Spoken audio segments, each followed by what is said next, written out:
Morning class, and welcome back to the next part of our first unit. Here we will focus on the term called as what software process. What do you mean by software process? What are the characteristics that software process must support? And based on the process, what are the things we are going to cover? Very small but very important part. So process, let's start with the term called as a process. In general, the process means what? It is just nothing but the guidelines. It is telling us what to do, how to do, when to reach a certain goal. We call that thing as a process. In operating systems, we call program in execution. We call as a process. Means that program is nothing but set of instructions. Instructions are going to get follow in a proper sequence, and the data will be flow in a proper sequence. So that is nothing but simply a method. So similar term to the term called as a process, we are calling as what? Methods. So what does the technical definition for this software process and how the software process will work? We will simply talk about this in one single slide. Software process consisting of basically two parts. One is engineering development process and second is process management process. So simply remember, the process that deals with technical and managerial issues of the software development is called as what? Software process. Means a process which is related to the SDLC plus related to the things which are going to manage the project. We will call it as a software process. So it is clearly divided into two parts. So the first is product engineering process and second is process management process. So simply remember, software process is equal to development activities, that is SDLC, which are all technical activities which covers analysis, designing, coding, testing and deployment, plus this project management process or project management activities. Now project management means what? If any change come, how you are going to deal that change. To complete the project, how many resources you are going to need. All these things comes as a part of your project management activities. So software process, simply remember, is equal to development plus management activities. So software process consisting of many component process, each consisting of its a certain activities. So we are talking about the software process. It is divided into two parts. Product engineering process means actual development process, and process management process. That part we will discuss in upcoming slide. Now let's concentrate on this product engineering process. It is further divided into three parts. Development process. Remember, this development process is SDLC.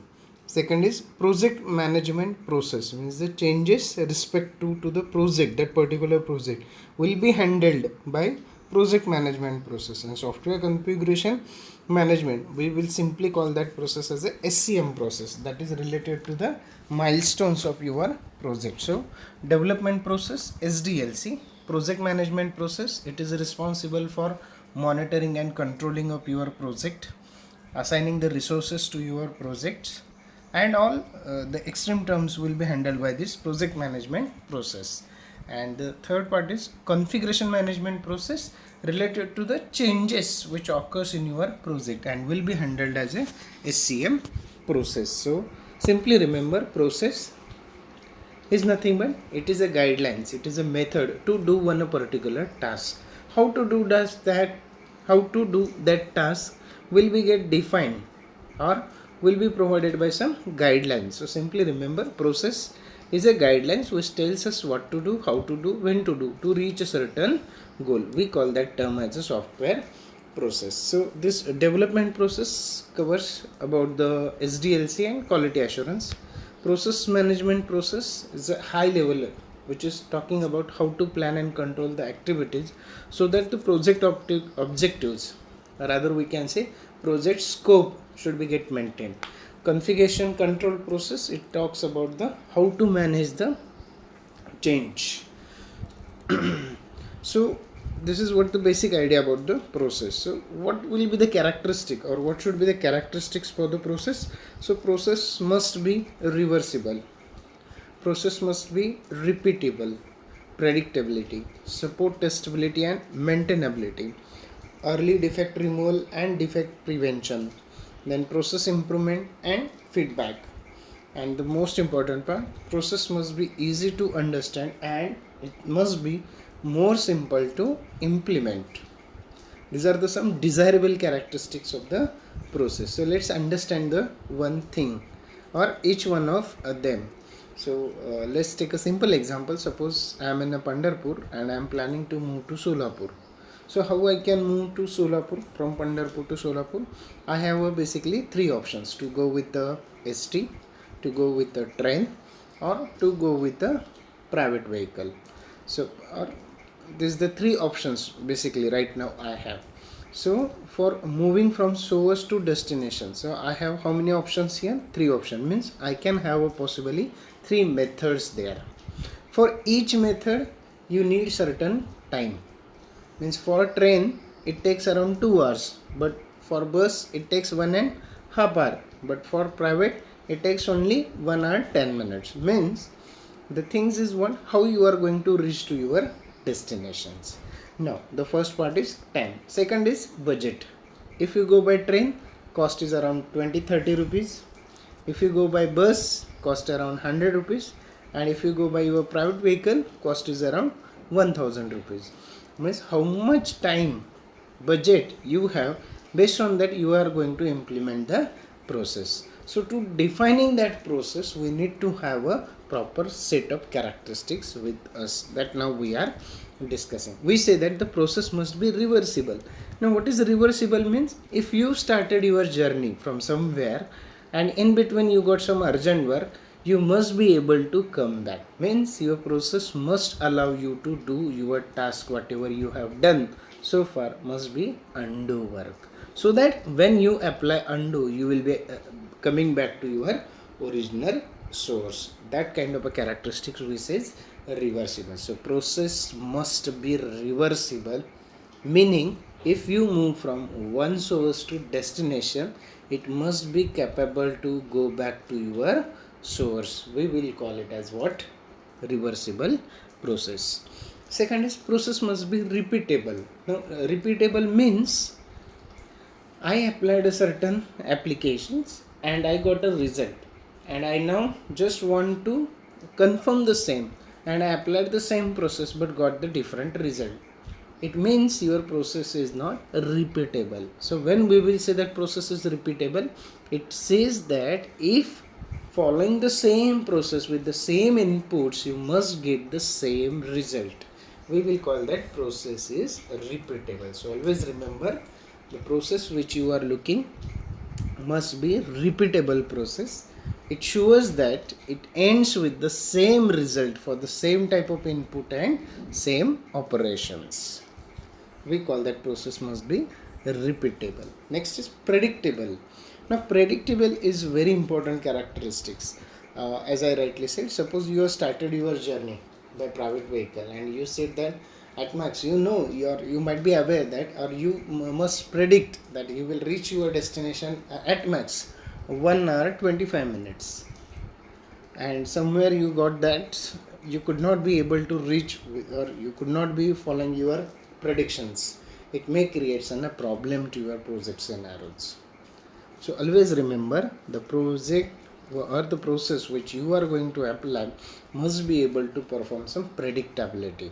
So the predictability of process, it determines how accurately the outcome of the following process in the project is completed. It is talking about the quality of the product.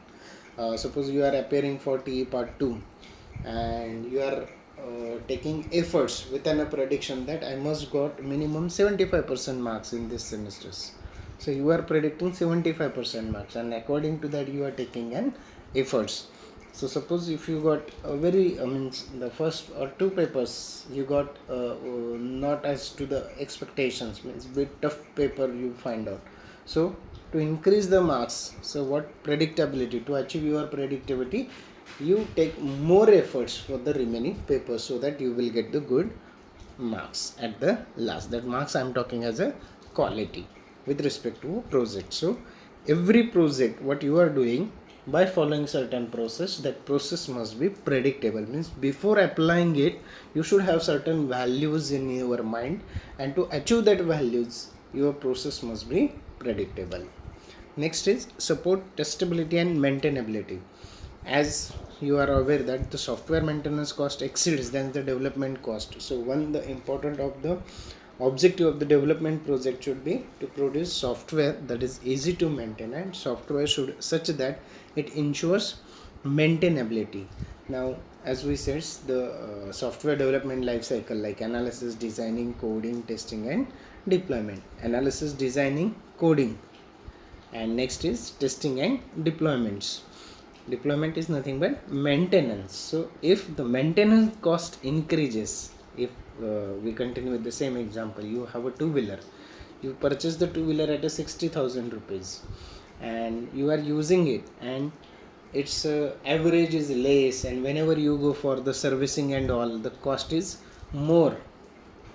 After every 2 months you have to do some maintenance work, and the maintenance cost around is petrol and all these things. If you take into consideration, if it is exceeds than the product development cost, product purchase cost, you will think to leave that product. It means it should not be happen like that. So maintenance should be there, no doubt, but that maintenance cost should not be exceeded to the development cost, or it should be a minimal cost, and it must support its a testability before that. So the software process which you are going to apply must be testable and maintainable supportability.